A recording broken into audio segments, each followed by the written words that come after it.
Mayanko placement resolution center ho ne enkohwe video bi na ye ba ye na KMA kojemensa brampa di nkomo ahwe se de awofo school fo obia ye ha ehwe se wono so benya school enkohwe bi mba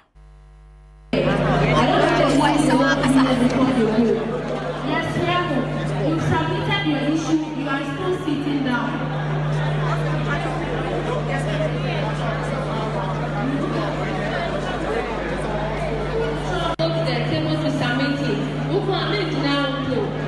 You put on the table, you give it to them, then you go.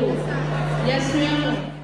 Enti we no eye wo ko yinato ho no mu a nkran ha de akoso eno no kojemensa brampa eba yen desk education on eda no nti bibia education de ne ho na pone ayi Dr. Duchum ni ho a oba ha wo no ene ho koje woteme nkan ye mo ha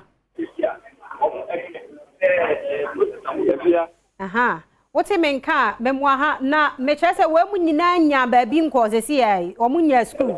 via sisia ye kese na manu mpo me hu sisia no wa obi ba se wa double asinza ehu o TV du sisia yo nipa no ba na wareba nti se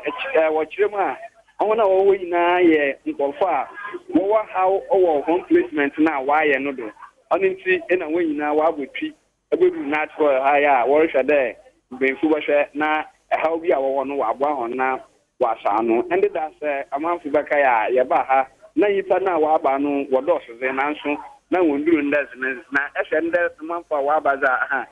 via obi ba se o se wi nso wo ka kire enti papa obi a rehwe yim de ha na o za aba no wo behwe na wa abo an ma wa sa no enti kwajo sa sisuma yembie mu o haw no ye se da bia de na toro no wompe ana be ma na ye de na to oba ho ana haw no pa ye de ya enipa bebre se obi anya school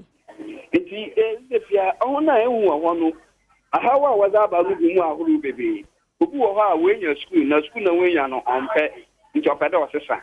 obi su wo ha wenya school kra obi su wo ha wenya school na wo man de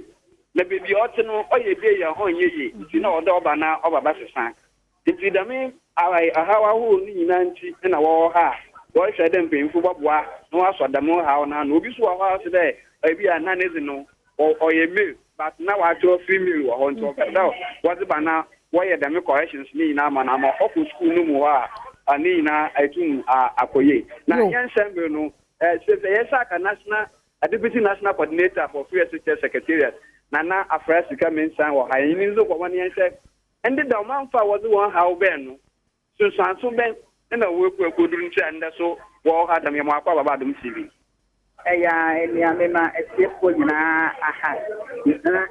how no ebusen oh enra how na buy no say team na omowo the resolution center on the for aspect the issue buy na 1440 they resolve like 90% like the P's and C's na woman there they resolve nyina e dia mom few ones are resolve here no more electro peculiar issues the go over or academy wa funny day no pen board no do a process for funny day or pen board and no one to say you need space for one if it's me I on but EMG and whereby anything yeah resolving in every amount the solution is for go and na one ha we be my overwhelmed yeah overwhelmed because yes the reopening day no ever on the 20th go we na every or more pressure if you 20th maybe a deadline here na one me Facebook yeah weekend yeah ma yes and for this na amani pano abodom pinsano omunyina no ya betite na ya fa ko yenyina e de amo so semra so say mu go centers ni bebre ana oh yeah one national ha na ya national resolution center by your regional resolution center e wa all the regions so for all the regional education office any some of our people secondary schools that were regions now there were your coordinators anything else for one any regional director for multiple issues no edit prayer and my resources and I think my call center number our prayer the very resolving issue at the amount this is going to the oracle do onion very room never put anything if I don't worry about no oracle what by no oracle and see as we in China towards ha aye me na chasa said the omo ba no omo ko no de un say e movie ntem nso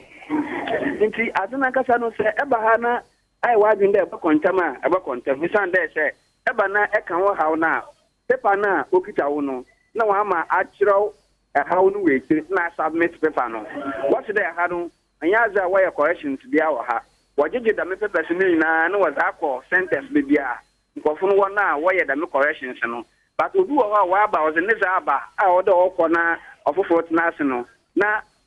na adwemu no orhwe danka ogbewie ni sesia na oza akonti wewie mpo na otwo nti ni nyina ka ho na wa manyipa no wa doso wa ha bebe dam no nti ezuwenche aza de bia yipa wa ha pa ya da se kojomensa abrampa na yete no enka no nti de ebesie bie nso